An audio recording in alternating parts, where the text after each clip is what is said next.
প্রিয় দর্শক আসসালামু আলাইকুম। আশা করি সকলে অনেক ভালো আছেন। তো আজকের ভিডিওটা যে যেখান থেকে দেখতেছেন ভিডিওটা কেউ কাটবেন না। কারণ আজকের ভিডিওটা খুবই গুরুত্বপূর্ণ। তো আজকের ভিডিওতে আমি আপনাদেরকে দেখাবো যে কৃত্রিম উপায়ে কিভাবে ডিম থেকে বাচ্চা ফোটানো হয়।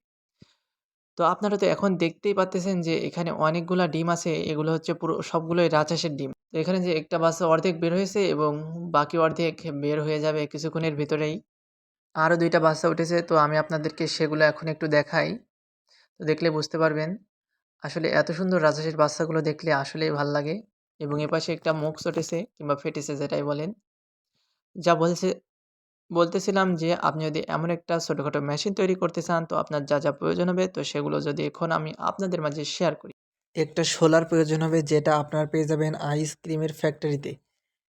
তো আর এখানে লাগবে যে একটা হোল্ডার লাগবে, একটা বাল্ব লাগবে এবং একটা কুলিং ফ্যান লাগবে।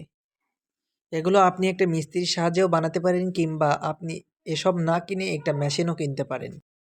আর এখন আপনারা যে দৃশ্যটি দেখতেছেন এটা হচ্ছে ডিম থেকে অনেক সময় যে বাচ্চা বেরোতে গেলে অনেক সমস্যা হয়, বাচ্চা বেরোতে পারে না।